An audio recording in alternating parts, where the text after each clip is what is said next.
Assalamu alaikum, dear viewers. Welcome to my YouTube channel, English in Short Program. আজকে আমরা most common idioms and phrases এই পর্বে দুইটা phrase শিখব। একটা হলো at once with in।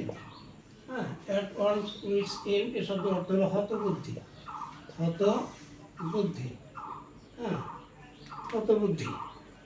যেমন যদি বলা হয় যে তার দুঃখের সংবাদ শুনে আমি হতবুদ্ধি হয়ে গেলাম, হ্যাঁ, আমি হতবুদ্ধি হয়েছিলাম, তাহলে আই ওয়াজ অ্যাট মাই, এখানে ওয়ান্সের যার মাঝখানে ক্রিয়া বোঝাচ্ছে। আমার ক্ষেত্রে আমি যেহেতু I was at my wits in I was at my wits in, আমি হতবুদ্ধি হয়েছিলাম কখন, যখন আমি তার দুঃখের সংবাদ শুনলাম।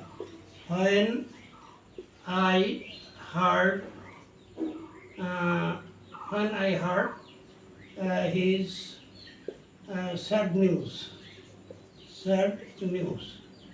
I was at my wit's end. আমি হতবুদ্ধি হয়েছিলাম। when I heard his sad news, আমি যখন তার দুঃখের সংবাদ শুনলাম। এই at once means in শব্দের অর্থ হলো হতবুদ্ধি হওয়া। আচ্ছা, আরেকটা ফ্রেজ আমরা শিখব, সেটা হলো at stake। at stake এর অর্থ হচ্ছে বিপদাপন্ন। হ্যাঁ, বিপদাপন্ন। হ্যাঁ, এবং যদি বলা হয় রুগীটা জীবন এখন বিপদাপন্ন, হ্যাঁ, তাহলে আমরা লিখব দি পেশেন্টস লাইফ